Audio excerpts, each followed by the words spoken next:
Wealth of recipes and ಬ್ಲಾಗ್ಸ್ಗೆ ಎಲ್ಲರಿಗೂ ಸ್ವಾಗತ. ಇವತ್ತು ಒಂದು ರುಚಿಕರವಾದ ಟೊಮೆಟೊ ದೋಸೆನ ತೊಗೊಂಡು ಬಂದಿದ್ದೀನಿ. ಇನ್ಸ್ಟೆಂಟ್ ದೋಸೆ ಅಂತಲೇ ಹೇಳ್ಬೋದು. ಉದ್ದಿನಬೇಳೆ ಹಾಕಿ ರುಬ್ಬಿ ಹಿಂದಿನ ದಿವಸ ಎಲ್ಲ ರುಬ್ಬಿಟ್ಕೋಬೇಕು ಅನ್ನೋ ಯಾವುದೂ ತೊಂದರೆ ಇಲ್ಲ. ತುಂಬ ರುಚಿಯಾಗಿರುತ್ತೆ. ಇಲ್ಲಿ ಒಂದು 2 ಲೋಟ ನಾನು ಅಕ್ಕಿನ ತೊಳೆದಿಟ್ಕೊಂಡಿದ್ದೀನಿ ನೋಡಿ.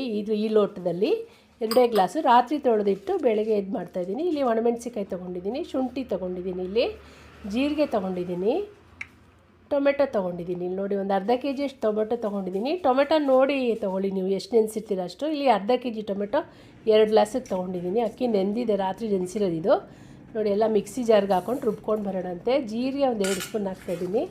ಇಲ್ಲಿ ಒಣಮೆಣಸಿಕಾಯಿ ಇಲ್ಲಿ ಒಂದು 10ರಿಂದ 12 ತೊಗೊಂಡಿದ್ದೀನಿ. ಹಸಿಮೆಣಸಿಕಾಯಿ ಕೂಡ ಹಾಕ್ಕೊಬೋದು. ಶುಂಠಿ ಹಾಕಿದ್ದೀನಿ. ಈ ಟೊಮೆಟೊನ ನಾನು ಒಂದು 4 ನಿಮಿಷ ಮೈಕ್ರೋವೇವ್ ಮಾಡ್ಕೊಂಡು ಬಂದಿದ್ದೀನಿ, ಸ್ವಲ್ಪ ಸಾಫ್ಟ್ ಆಗಲಿ ಅಂತ. ಸ್ವಲ್ಪ ಹಸಿ ವಾಸನೆ ಕೂಡ ಹೋಗುತ್ತಲ್ವಾ, ಸೊ ಅದರಿಂದ. ಸೊ ಇಲ್ಲಿ ನಾನು ನೆಂದಿನ ಅಂತ ಅಕ್ಕಿ ಹಾಕ್ಕೊಂಡು ಉಪ್ಪು ಕೂಡ ಹಾಕ್ಕೊಂಡು ರುಬ್ಕೊಂಡು ಬರೋಣ ನುಣ್ಣಗೆ. ಸೊ ರುಬ್ಬಾಗಿದೆ ನೋಡಿ.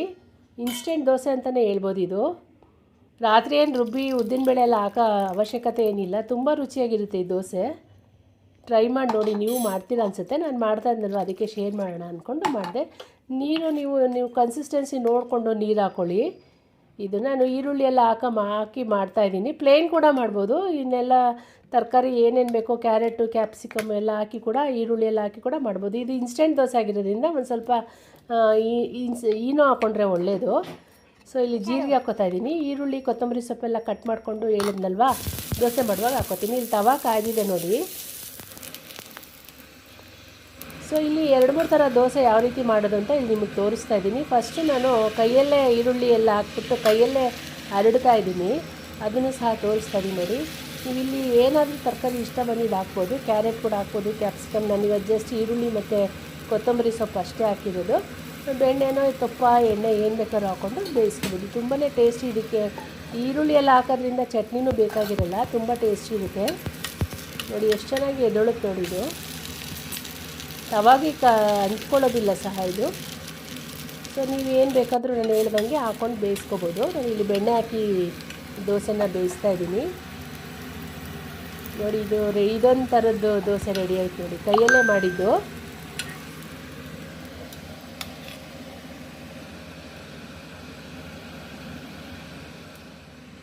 ಸೊ ನೆಕ್ಸ್ಟ್ ಇನ್ನೊಂದು ಯಾವ ರೀತಿ ಮಾಡೋದು ಅಂತ ತೋರಿಸ್ತಾ ಇದ್ದೀನಿ. ಇಲ್ಲಿ ಪ್ಲೇನ್ ದೋಸೆ ತೋರಿಸ್ತಾ ಇದ್ದೀನಿ ನಿಮಗೆ. ಪ್ಲೇನ್ ದೋಸೆ ಕೂಡ ಕ್ರಿಸ್ಪಿಯಾಗಿ ತುಂಬ ಚೆನ್ನಾಗುತ್ತೆ. ನಿಮ್ಗೆ ದಪ್ಪ ಆದರೂ ಮಾಡ್ಕೊಬೋದು, ಸಾಫ್ಟಾಗಿ. ಇಲ್ಲರ ಗರಿಗರಿ ಬೇಕಾದ್ರೂ ಮಾಡ್ಕೊಬೋದು. ನಿಮಗೆ ಯಾವ ರೀತಿ ದೋಸೆ ಬೇಕು ಬರುತ್ತದು. ಇದಕ್ಕೂ ಸಹ ನೋಡಿ ತುಪ್ಪ ಹಾಕಿ ಮಾಡ್ತಾಯಿದ್ದೀನಿ. ಕ್ರಿಸ್ಪಿಯಾಗಿ ತುಂಬ ಚೆನ್ನಾಗಿ ಬರುತ್ತೆ. ಮಕ್ಕಳಿಗೆಲ್ಲ ತುಂಬಾ ಇಷ್ಟ ಆಗುತ್ತೆ.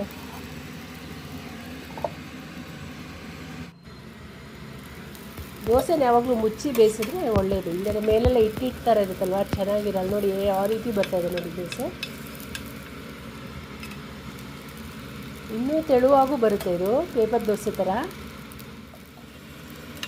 ರೆಡಿ ಆಯಿತು ನಮ್ಮದು ಪ್ಲೇನ್ ದೋಸೆ ಕೂಡ ರೆಡಿ ಆಯಿತು ನೋಡಿ.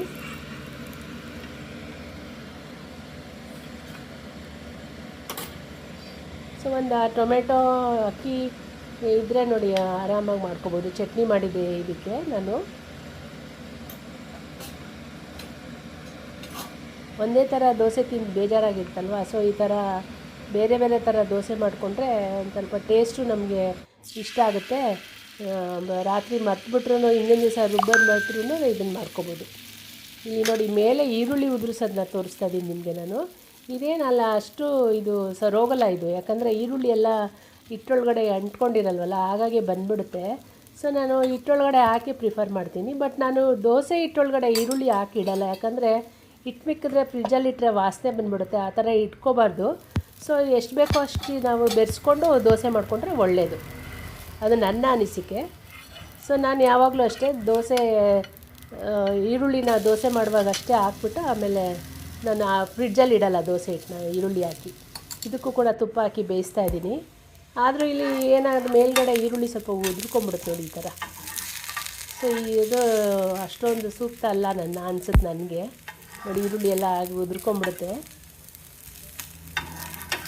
ಹಿಟ್ಟೊಳಗಡೆ ಹೋಗಿ ಬಂದರೆ ಈರುಳ್ಳಿ ಚೆನ್ನಾಗಿರುತ್ತೆ. ಅದರಿಂದ ಈ ರೀತಿಯೂ ಮಾಡ್ಬೋದು ಅಂತ ತೋರಿಸ್ತಾ ಇದ್ದೀನಿ ನೋಡಿ. ಇದು ಇನ್ನೊಂದು ಸತಿ ಅದೇ ಈರುಳ್ಳಿ ಕೊತ್ತಂಬರಿ ಸೊಪ್ಪು ಹಾಕಿ ಈ ಲ್ಯಾಡಲ್ಲಿ ಸೌಟಲ್ಲಿ ನೋಡಿ ಹರಡ್ತಾ ಇದ್ದೀನಿ. ಸೊ ಈ ರೀತಿಯೂ ಕೂಡ ಮಾಡ್ಬೋದು. ಇದರಲ್ಲೂ ಅಷ್ಟೇ ಈರುಳ್ಳಿ ಚೆನ್ನಾಗಿ ಒಳಗಡೆ ಸೇರಿಕೊಳ್ಳುತ್ತೆ.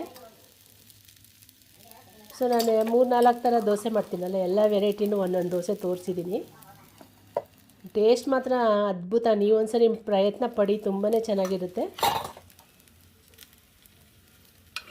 ನೋಡಿ ಒಳಗಡೆ ಎಲ್ಲ ಹೋಗ್ಬಿಟ್ಟಿದೆ ಈರುಳ್ಳಿ, ಇದು ಉದ್ರಲ್ಲ ನೋಡಿ ಇದು. ಸೊ ಈ ಥರನೂ ಒಂದು ದೋಸೆ ತೋರಿಸ್ದೆ. ಸೊ ಎಣ್ಣೆ ತುಪ್ಪ ಬೆಣ್ಣೆ ಏನು ಬೇಕಾದರೂ ಹಾಕಿ ಬೇಯಿಸ್ಕೊಬೋದು. ಸೊ ಇದಕ್ಕೆಲ್ಲ ಹಾಕಿರ್ತೀವಲ್ಲ, ನಮಗೆ ಚಟ್ನಿನೂ ಬೇಕು ಅಂತ ಅನಿಸಲ್ಲ. ಬೇಕಾದರೆ ಟೊಮೆಟೊ ಚಟ್ನಿ ಕೂಡ ಮಾಡ್ಕೋಬೋದು, ಅದು ಒಂದು ಆಪ್ಷನ್ ಇದೆ. ಸೊ ಇಲ್ಲಿ ಪ್ಲೇಟಿಂಗ್ ಮಾಡ್ತಾಯಿದ್ದೀನಿ ನಾನು ದೋಸೆನ. ಒಂದು ಪ್ಲೇನ್ ದೋಸೆ ಮತ್ತು ಈರುಳ್ಳಿ ದೋಸೆ ಎರಡೂ ಚಟ್ನಿ ಜೊತೆ ಬೆಂಡೆ ಜೊತೆ ಸರ್ವ್ ಮಾಡಿದ್ದೆ, ಅದನ್ನು ತೋರಿಸ್ತಾ ಇದ್ದೀನಿ ನಿಮಗೆ. ತುಂಬಾ ಟೇಸ್ಟ್ ಇರುತ್ತೆ ಈ ದೋಸೆ.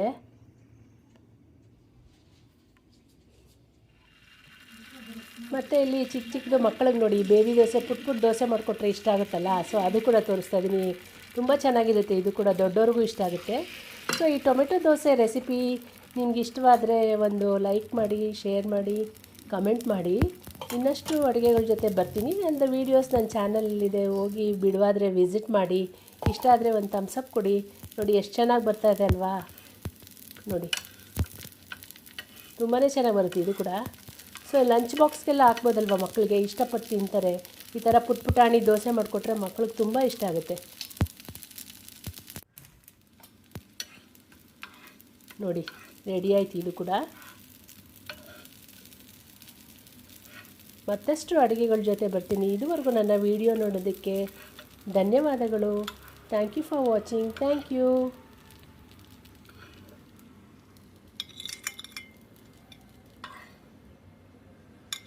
ನೋಡಿ ಆ ಮಕ್ಕಳು ಇಷ್ಟಪಡಲ್ಲ ಹೇಳಿ ಈ ಥರ ಮಾಡಿಕೊಟ್ರೆ ಅಲ್ವಾ. ಲಂಚ್ ಬಾಕ್ಸ್ ಹಾಕಿದ್ರೆ ಬಾಕ್ಸು ಖಾಲಿ ಮಾಡ್ಕೊಂಡ್ಬಿಡ್ತಾರೆ. ದೊಡ್ಡವ್ರಿಗೂ ಕೂಡ ಚೆನ್ನಾಗಿರುತ್ತೆ. ಟೊಮೆಟೊ ದೋಸೆ ಬಾಕ್ಸ್ಗೂ ಆಗುತ್ತೆ ಅದು. Thank you.